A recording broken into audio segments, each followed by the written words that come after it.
What's up, Renegade Nation? Before we begin the video, I'd like to give a shout out to our most recent Patreon supporters and YouTube members.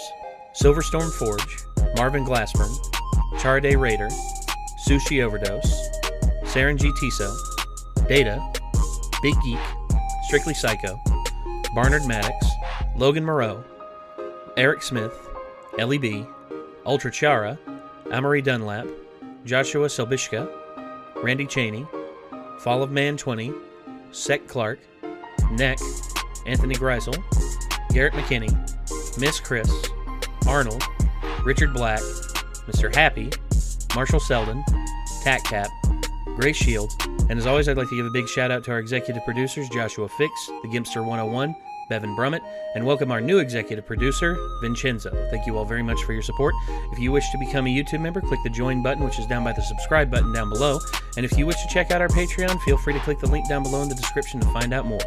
We'll see you there.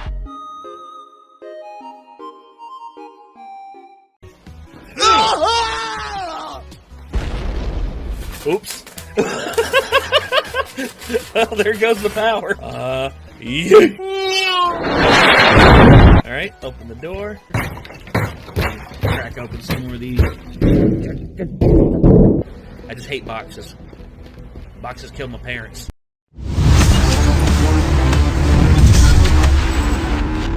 So, would you say that you are a bit of a trash talk aficionado? Dude, I just try to tell the truth, and we know the select demographic that cannot handle that. So yeah, there's... It puts me on the opposite side of a lot of people's situation because they don't like it. Hey, man, some people are allergic to the truth. Thus, they call me Hat Guy, you know. That would have never existed if I That's right. didn't talk like I do about certain things. Well, I remember when you were talking about... I remember, dude, when we talked about Mulan, you and I both were just like, if this does work, awesome, but don't like how this is looking. And then everyone was just like, you guys are garbage. You guys are garbage. Tell Hat Guy to shut the fuck up. Yeah, the angry Hat Guy. It's like... Oh, and not only that, but the mini lad situation. You called it before any of us even had an insight on that, I don't dude. know, man. Like Crusty dude. Well, you called him out on like his bullshit behavior, and me, I saw myself agreeing with you, but I also tried to like give Minnie's point of view on it, but now I don't care anymore because fuck Craig. Bullshit behavior is one thing, but it's even worse when you try to white knight about it and like, I'm the moral standard in this type of situation. Johnny Bravo's a creep, and I'm like, what? That's the point. Why would you go so hard on Johnny Bravo? Really?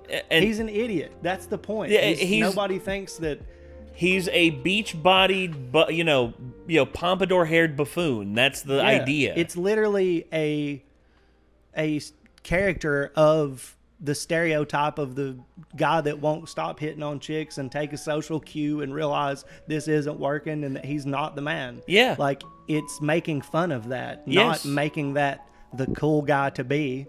It's just... And I knew Minnie's take was wrong on it because he said, oh, I know that people talk about Johnny, because Johnny's so strong, he's the hero and all this. I'm like, no. That's not the case at all. He's a buffoon. What the fuck are you talking about? And people were just like, oh, God, Hat Guy needs to shut the fuck. And lo and behold, we were right. Well, anytime anybody is like over, the top trying to be all fucking holier than thou art about something, they're usually worse than what they're trying to do, this big crusade against. They usually are like much worse off the bat. Yeah. But again, dude, overall, I have, I've witnessed some amazing moments where you just like lay into people and they got nothing. They got absolutely nothing to say. I remember this one time you were laying into, I believe you were laying into one guy during a show, and you were just like going and going and going, and you and your partner were just going on, and the guy all he could do to bring himself was just like, shut up. Yeah. Shut up.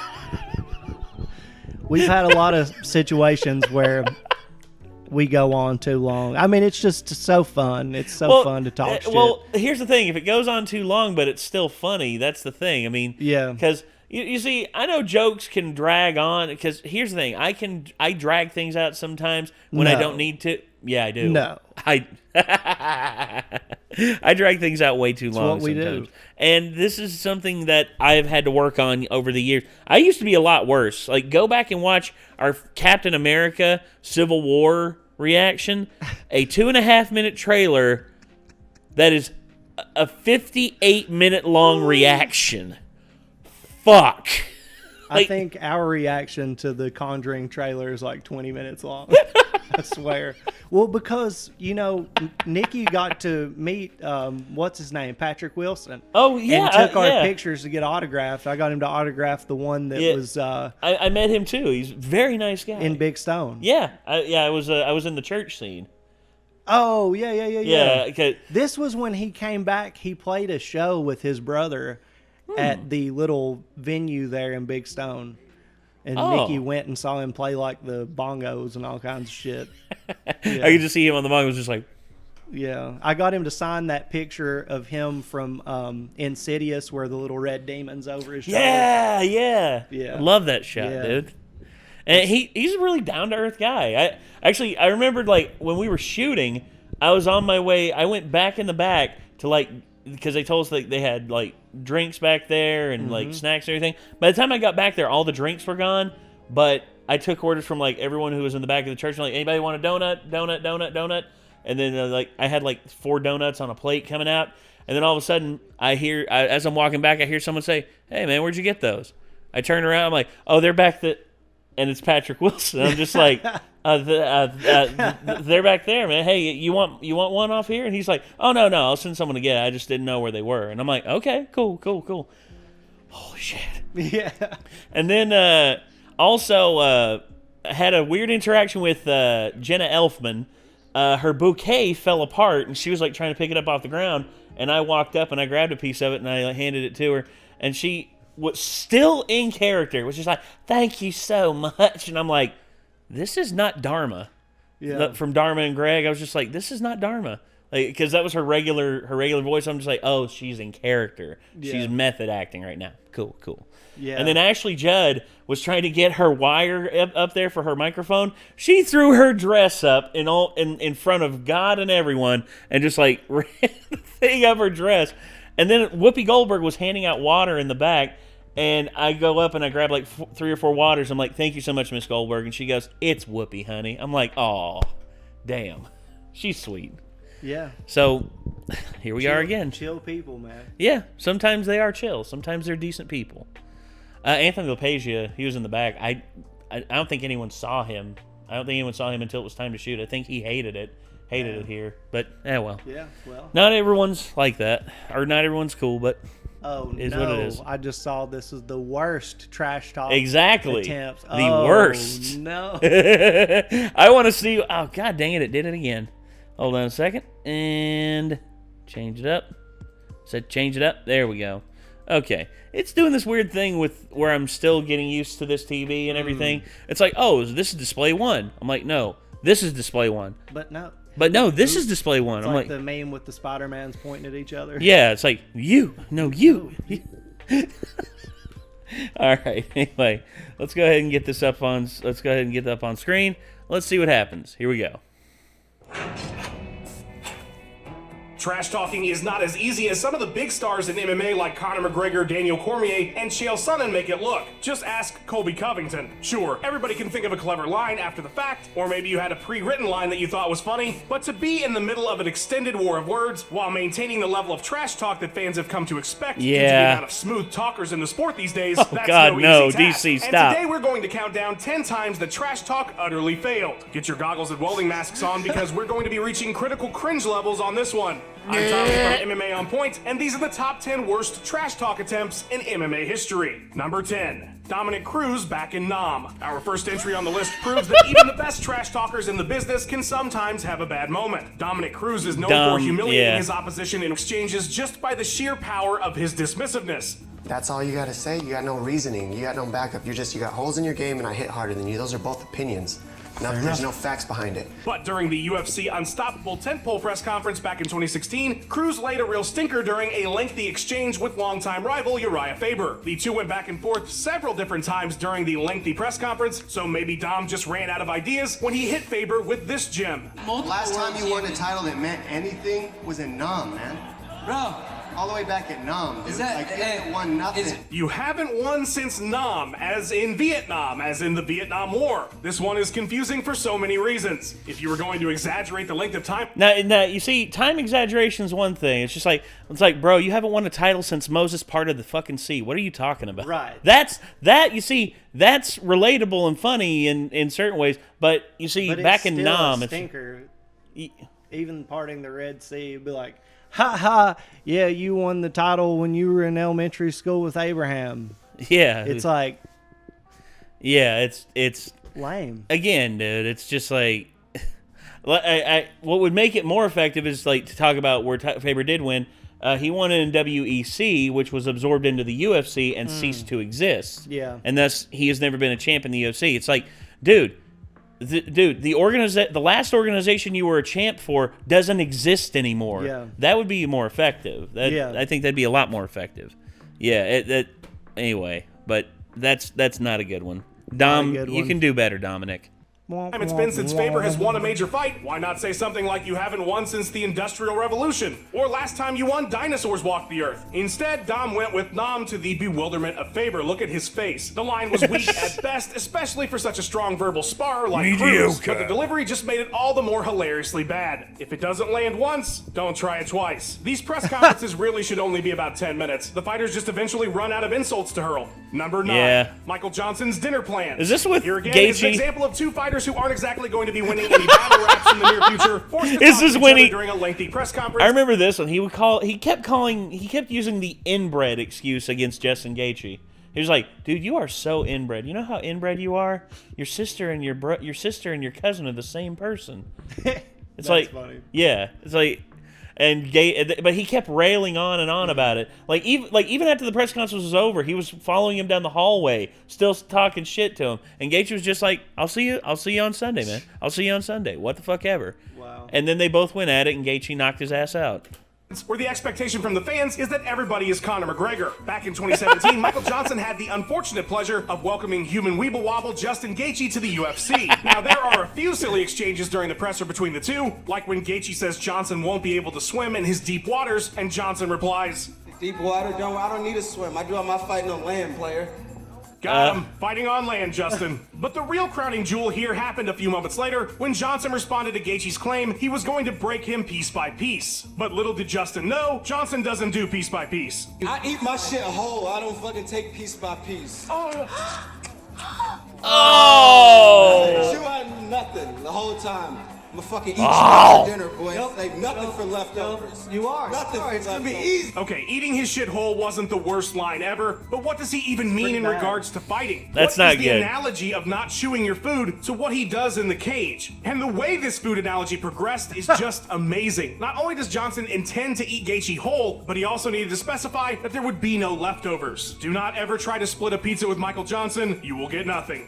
Oh, it's so fresh. Number 8, Jeff Monson fucks for free. Jeff Monson is a terrifying looking human being, and in many ways he is terrifying. But his trash talk has been notoriously and inadvertently silly over the years. Who could forget his challenge to Kimbo Slice? And of course Mike Brown's parody of it. But the crowning achievement in Monson's trash talking career, without a doubt, is the 30-second promo he did for his bout with Mark Kerr at Vengeance Fighting Champions 1 back in 2008. Shit. You like watching people get fucked for free? Watch me fuck up Mark Kerr for free on DonKingTV.com. First of all, the trash talk is next level bad here, but the promo is super effective. You want to see people get fucked for free? Dude, we got the hub for that. We ain't gotta pay Don King no money Bro. to see. I'm uncomfortable. I'm sorry. You can't say your attention was not grabbed when the first thing out of Munson's face was, do you like watching people get fucked for free? Of course, everything that follows it is a mess. I'm gonna fuck him up. I'm gonna fuck him up. I'm gonna put these hands right around his face and beat his ass. But it's not the worst way to engage your audience. What does make this really bad, though, is that it was clearly written beforehand. Munson and someone else sat down and wrote this, and then looked at each other and said, yes, this is the promo we want. I mean, the analogy doesn't even really work, as the wording you would traditionally use to describe beating someone up is to fuck someone up, not fuck. I will fuck you up! Although Vandy screwed up the line too, so I guess it's just a tradition in mixed martial arts. Whatever the... But Vanderlei's Brazilian. There's a reason why he fucked it up, because he's Brazilian, dude. Oh, God. Yeah. Case, Munson would deliver on his promise and defeat Mark Kerr in the first round, but due to the hilariously bad trash talk, which now has more than 130k views on YouTube, more people saw that promo than saw the fight on Don King TV. Number 7, Harold Howard comes on. Seeing as our next entry happened all the way back in 1994 at UFC 3, Harold Howard's bad trash talk might be what started it all. Jesus Christ, them sunglasses. Ushering in a new era of combat sports, so too did Howard usher in cheesy pre-fight promos. Howard was one of 8 combatants set to compete in UFC 3. They got Jim Brown to do commentary on these. The fighter's abilities with a few words from the athlete would run before their first scheduled bout. I remember this guy. He got fucked up, dude. He got knocked the fuck out. He did. We have a saying back home that if you're coming on, come on. Pulling off the sunglasses was a nice touch. It's unclear as to whether or not if you're coming on, come on, is in fact a common saying in the Niagara Falls area of Canada, as none of my research led me to that conclusion. But I'm not about to question Howard, as I indeed do not want to come on. What is clear, though, is that Harold Howard and that line, which looked like it would have come straight out of a Paul Verhoeven film from the 1980s with his delivery, are probably more well known than anything else that happened at UFC 3, as the event ended with an alternate Steve Jenham winning via default after fighting just once in the semifinal against Howard, since Ken Shamrock was forced out of the final due to an injury. The only reason Jenham was even in the tournament was because Royce Gracie pulled out after his quarterfinal win due to fatigue. Apparently, the only people who wanted to come on that night were Steve Jenham and Harold Howard. Number 6. Ken Shamrock and Living Death. You know your trash talk didn't really land when immediately you need to resort to some sort of physical action to show you're being serious. It doesn't help, of course, when Tito Ortiz is also cackling like a hyena after you deliver your devastating line. Such was the case when Ken Shamrock and Tito Ortiz held a press conference ahead of their fight at UFC 40. The mood lighting was perfect for an ominous threat, but unfortunately what we got from Ken was this. Because if you don't, I'm gonna beat you into the living death. Yeet. This word salad of a sentence really takes away from the... Gotta give props to Dana White for that catch, though, man. Yeah. He caught that chair like it was like, whoop, oh, well, the chair's here now. Of the words, as Ken clearly just didn't express what it is he wanted to say properly here. Had Ken said, I'm going to beat you half to death, or I'm going to beat you so bad you might die, either of those could have been effective threats. But with In Living Death followed immediately by a smirking laugh by Dana White, and of course Tito's reaction really killed the moment for poor old Ken. The chair kick was an effective attempt to regain some intimidation factor, but not when it popped right up and was immediately caught by the lightning fast Dana White. Tito might be the one laughing now, props but we're to Dana. certainly not done with him on this list. Oh. Joe B in high school. Back in college, I was leaving a grocery store parking lot when a guy in a truck cut me off. He had a bumper sticker that said, I love dogs. So I yelled out to him, oh, you love dogs? Well, fuck you. Which made no sense at all, but the point I'm trying to make is when you're in a heated confrontation, sometimes a clever line just doesn't come to mind. And such was the case for Joseph Benavidez when he squared off in a stare down against Henry Cejudo on their season as coaches on The Ultimate Fighter. Things started off pretty standard, with Joe B hitting Cejudo with some lines about being irrelevant. But it was his closing shot that just missed the mark. Being on TV? Perfect, because you're irrelevant after Oh, this. now you're trying to be cool. Yeah, I used to guys like you in high school. Clear if that threat was meant to be, I used to fuck guys like you up in high school. Obviously, in mixed martial arts, that line is repeatedly butchered. See our Jeff Munson in. Also, that could be a parody of, from, what is it? Roadhouse. During that one fight out in front of the lake, the guy who holds up Patrick Swayze as he's beating him, he's just like, I used to fuck guys like you in prison. It's like, oh, that's not an intimidating thing to say. No. What would the guy do if he was like, really? Yeah, all of a sudden Patrick Swayze's just like, really, man? Nice. Why are we fighting? It's like reach in my pocket, pulls out a rubber. I got a dental dam in my back pocket. Christ. Oh, Jesus. Entry, and of course poor Vandy, but in the heat of the moment, I can imagine it would be hard to come up with something to say that sounds menacing enough to a professional cage fighter. So it's understandable that Joe B didn't really land the finish on that one. If the immediate reaction from those around you is laughter when you're trash talking, you're either really clever or you said something that just doesn't make a whole lot of sense. I think it's the latter. Josh Koscheck goes motorboating. Truly, Josh Koscheck was ahead of his time when it came to trash talk. He loved to play the heel, and he could dish it out just about as good as anyone. He would Then he got certainly knocked the thrive fuck in his out more current times than era. I can and count. As someone who was on the receiving end of a Koscheck barrage once on my podcast, I can tell you that firsthand it was awesome to listen to Josh go to work. But all that said, there's at least one line from Koscheck that is bafflingly, hilariously bad, and I cannot help but crack up every single time I hear it. During season 12 of The Ultimate Fighter, Koscheck was coaching against rival George St. Pierre's team, and in episode 3, while discussing the chances of his 6th pick Aaron Wilkinson defeating GSP's 1st pick Michael Johnson, Koscheck had an interesting way of deciding he would rub the victory in St. Pierre's face had Wilkinson won. We can pull this out, man. I'm gonna run over there and probably just, get in George's face and motorboat his ass. Oh no, Motorboat Josh, his don't ass. His ass. That would really rub in the defeat. As a threat, I have to say this goes down as one of the least intimidating in MMA history. I have no idea what exactly Josh really meant here. That's the thing. What's he gonna do? Like get some pound cake right there? Like It took him a minute to put together what he just said. yeah, so he's like, I'm gonna motorboat his ass. Wait. Fuck. I guarantee after the cameras were done rolling, he was like, Can we do another take on that? Did I fucking say that? Yeah, he's like, guys, can we do another take on that? Can we, guys, and come they grabbed the camera and just ran. Oh God.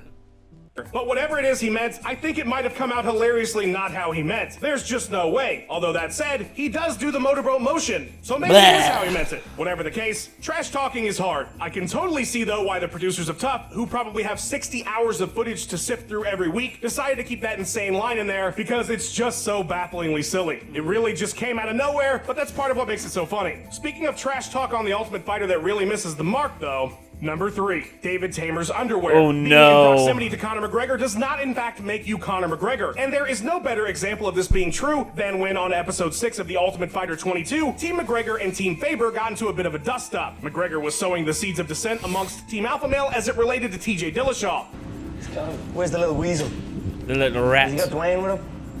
Him and Dwayne, come over, take over the show. Cody Garbrandt did not take kindly to it and jumped up to get in Conor's face. David Tamer, who was on Team McGregor, then decided to take a swing at Garbrandt. Apparently he didn't get the memo that this was just television. Calm down, get a hold of yourself. Once everyone was separated, the Swedish fighter had these terrifying words for Cody. Take care of your underwears. I'm gonna you, man. There are so many things I love about this. Okay, so potential language barrier problem there again because the dude's Swedish. I mean, come on. Take care of your underwear. Because I'm going to fuck you tonight, man. The line not making any sense, the producers going out of their way to write the line as a caption so you knew exactly how ridiculous this trash talk was, the immediate diffusion of the situation and laughter of several people after the line was delivered. But what really seals it for me, what really gets me laughing is Cody Garbrandt's reaction. They cut to Cody and he is dead serious. Everyone thinks that this was hilarious, but Cody is in full murder mode at being told to take care of his underwear. All right, laundry sheriff. I know this is a mixed martial arts channel, but it reminds me of Psycho Sid's reaction to the stupidity of the Shockmaster in WCW. The Shockmaster, you've ruled the world long enough, Sid Vicious. The reaction just doesn't line up with everything else you're seeing on the screen, which is hilarity. I know people are tired of The Ultimate Fighter, but with moments like this, I think we should keep it. Number 2, Tito's Juice Box. No. Tito Ortiz deserves a lifetime achievement when it comes to bad trash talk. This man is not just a pioneer of flubbing up lines, he's without a doubt the gold standard. And while it's more the accumulation of a lot of small mistakes that make Tito's trash talk so legendarily bad, when he traded barbs with one of the Fight Game's best ever trash talkers in Chael Sonnen before their fight at Bellator 170 back in 2017, Tito was in rare form. First, he hit us with this piece of gold about Chael's gas problem. Fool's complete gas. All you heard is gas coming out of his ass, and it's not his butt. And then to top things off, at the very end of the interview, Tito decided to try his hand at some prop comedy.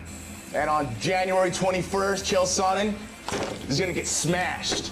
as the way he do inside the cage. I have so many questions. What prompted Tito to bring a Juicy Juice box to this interview? Did he just happen to have a Juicy Juice box? Was this meant to be a commentary on Chael Sonnen's failed drug tests? Part of me wants to believe that, and another part of me thinks that's giving Tito way too much credit. But the real question is smashing a juice box meant to be intimidating or impressive in some way? It's fortunate for Tito that Chael wasn't able to respond due to the format, because he likely would have butchered him for that. Whatever the case, it's hilariously bad trash talk, and it gives me a new appreciation for the prop comedy stylings of Carrot Top. Number 1, Cody Garbrandt doesn't chase. There's just something about this one that makes me laugh so much, and I think I've pinpointed it to the absolutely dismissive reaction of Dominic Cruz. Cody Garbrandt and Dominic Cruz were set to fight at UFC 207 for the bantamweight title, and 2 weeks beforehand at UFC on Fox 22, the two would do a UFC staple, the split-screen interview that devolves into two fighters talking over each other until the segment is completed. After several exchanges about pillow hands, the size of their heads, and the amount of concussions they've accumulated, Cody, out of seemingly nowhere, throws this line at Cruz. I never had to chase pussy in my life on December 30th, I ain't doing it.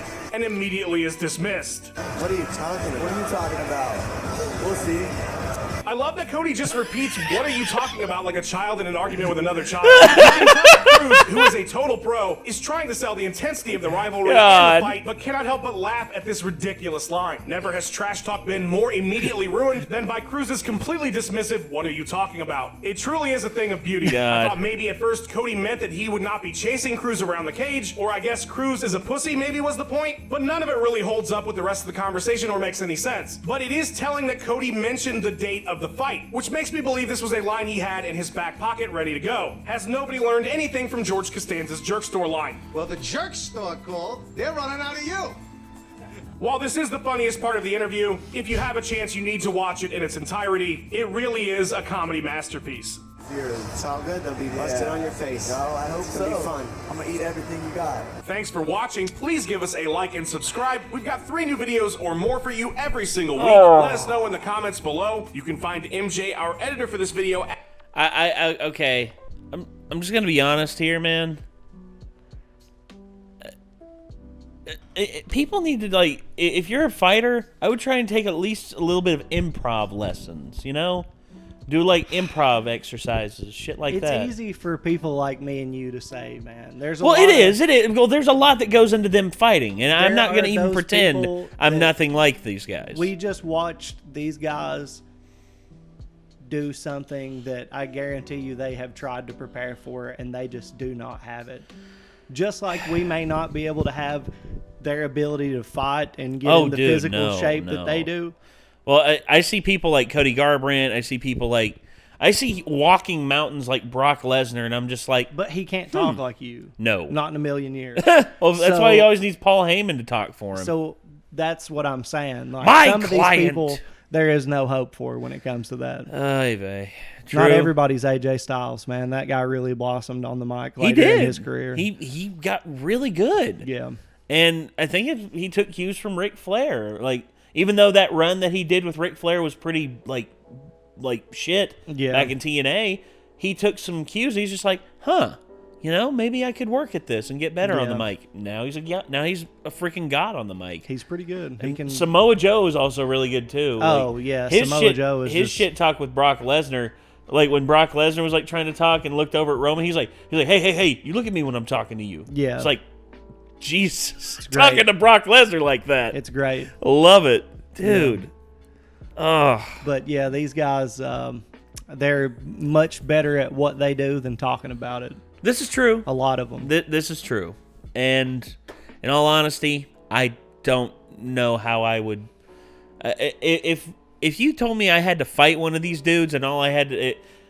and I got like $1,000 for every minute that I lasted in the ring... Nah. I would probably walk out with nothing because most of these guys would tune me up.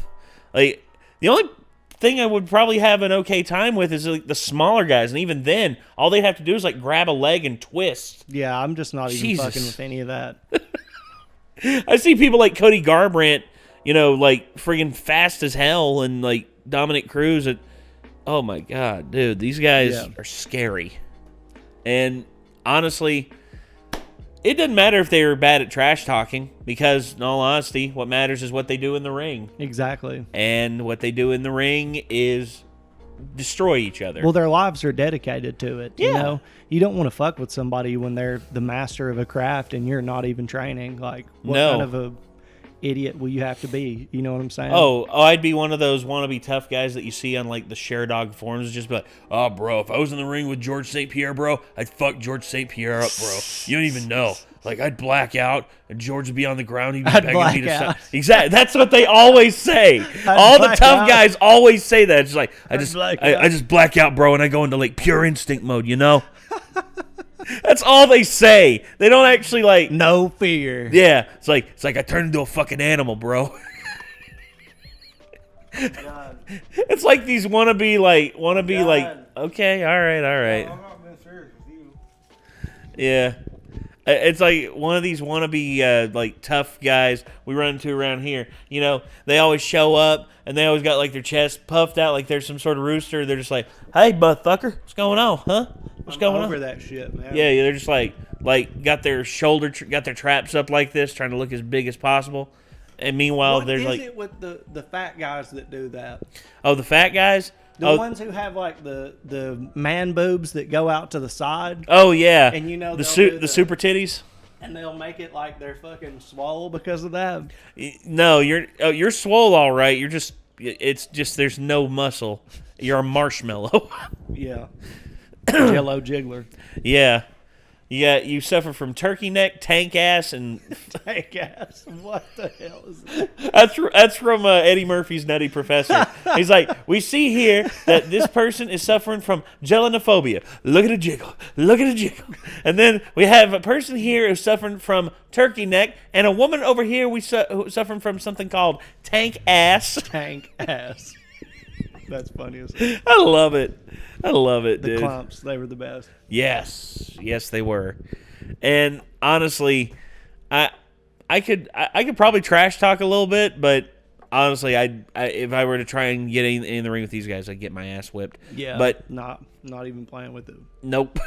Anyway, I think that's gonna do it, everyone. This was the 10 worst trash talk attempts in MMA history by MMA On Point, hosted by the one Tommy Toehold. Again, everyone, thank you very much for tuning in. If you want to see more, you know what to do. And until next time, I'm Nate. I'm Chad. We'll see you then, everyone. Peace out.